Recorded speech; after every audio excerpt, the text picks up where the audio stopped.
Hello friends आपको समस्त को साइकोलोजी ऑनर्स क्लास को स्वागत। आज भिडियो जानिबा आमे साइकोलोजी ऑनर्स विषय रे पिला माने साइकोलोजी ऑनर्स जदि आमे +3 रे रखुचे तेबे आगो को आमे कोन करि परिबा। बहुत पिलांकर क्वेश्चन एडा थिला साइकोलोजी ऑनर्स विषय रे आनंदु। ठीक अछि, तो ए साइकोलोजी रो पावर कोन रहिछि। ठीक अच्छे, आज भिडियो आम संपूर्ण भाव में जाना। तेणुक जो मैंने भी साइकोलोजी ऑनर्स नहीं आग को नेबे तांकु ए भिडियोटा निश्चित भाव में सेयार करेंगे, जहाद्वारा से जानीपारे साइकोलोजी ऑनर्स रखा द्वारा आग को आम फ्यूचर रे कौन कर। ठीक अच्छे, एवं चैनल को जो मैंने नुआ कर चैनल को सब्सक्राइब कर दिंतु और पाखे नोटिफिकेशन बटन को ऑल रे सेट कर दिंतु, जहाद्वारा कि जिते ए टाइप किसी इंपोर्टेंट अपडेट्स देवी सर्वप्रथम नोटिफिकेशन आपण मान पाखे पहुँची पार। प्रथम कथा हूँ साइकोलोजी बा मनोविज्ञान ये ऑनर्स नहीं कि आम पढ़ा द्वारा 3 वर्ष आम +3 पढ़ा या पढ़ा द्वारा प्रथम कथा हूँ या जदि आम बुझिले निश्चिंत भाव में आमर ये लाइफटा को चेंज करदेव। प्रथम कथा हूँ तुम गोटे बेनिफिट माने मिलिबो या कि ये हूँ गोटे लाइफ चेंजिंग सब्जेक्ट। बुझिपार गोटे सोसाइटी रे कहा सहित केमती मिला मिशा भल मंद सबू किछि एथिरे तुम जापर। तुम लाइफटा पूरा चेंज हो जदि या मन देकी पढ़िल बुझिल।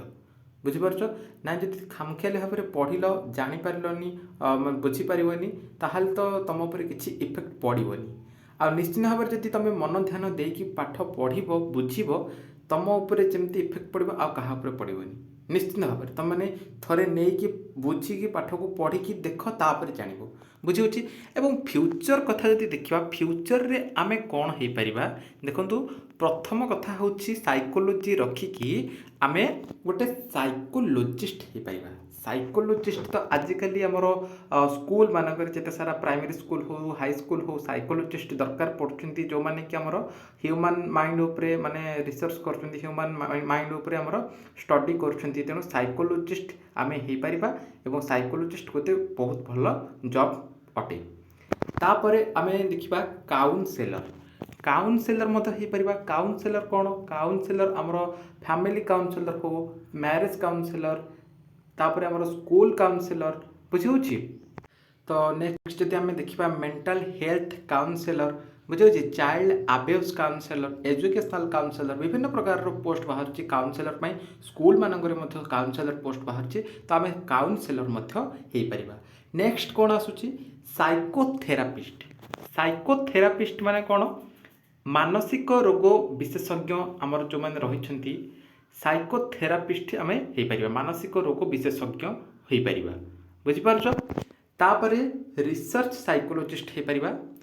देन आम जब देखा एजुकेशनल साइकोलोजिस्ट हो पार। सिविल सर्विस जिते सारा IAS OAS IPS IFS IRS जिते सारा सिविल सर्विस रो पोस्ट बाहर ताकू आम दे पारिबा। से जॉब मान आम करिपरिबा एवं ता सहित गोटे लेक्चर हो पारिबा, जोटा कि आम कॉलेज रे पिला माननकु शिक्षादान करिपरिबा।